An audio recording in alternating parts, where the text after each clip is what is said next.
Today, as we continue looking at our 84 Mahasiddhas, we are going to talk about another well-known Mahasiddha, Tilopa.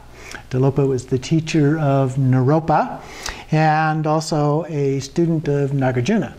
So we get a little bit of an idea of the importance of him in that context. When I was in Nepal on the Vajrayogini pilgrimage, we actually visited the caves of Tilopa and Naropa there. And Tilopa lived between 988 and 1069, to give you an idea of his time. And he was born in Bengal, of a priestly caste, according to the stories. So he adopted a monastic life. And in that time, Dakini told him that he needed to adopt a mendicant and itinerant lifestyle. And so he did that. And during his days, he worked for a prostitute. And in the daytime, he ground sesame seeds and get the oil out of the sesame seeds. And at night, he solicited for this prostitute. So he had quite a career. And he was also known for his teachings on Mahamudra, especially the Ganges Mahamudra. This is the Ganges Mahamudra. It's just a small booklet, but it's very well known that his teachings, his advice to Naropa on the Mahasiddha teaching, or on the Mahamudra teachings.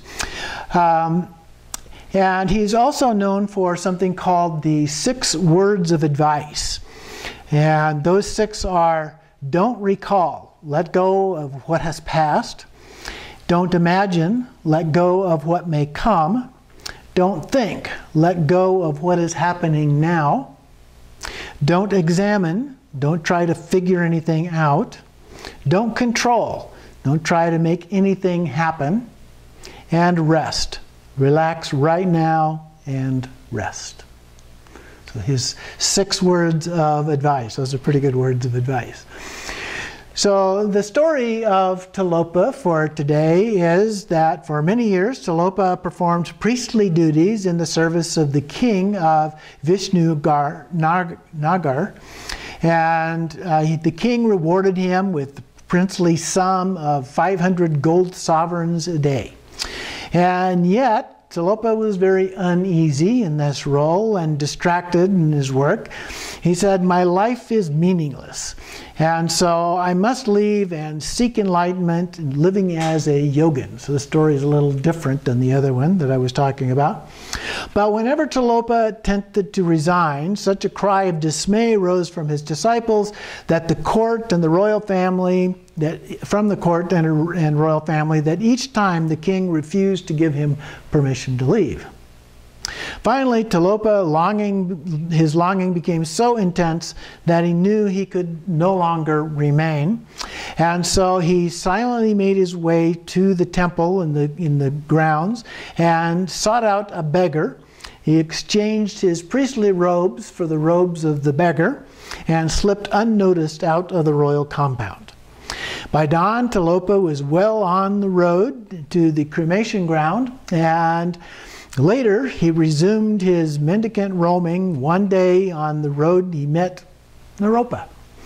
And so Naropa became his faithful servant. And after many years of practicing, the defilements simply vanished, and he attained Mahamudra Siddhi. And so he acquired the siddhis of body, speech, and mind, became universally renowned, and after setting innumerable beings on the path of enlightenment, he ascended into the paradise of the Dakinis. So there's our story of Tilopa, the teacher of Naropa.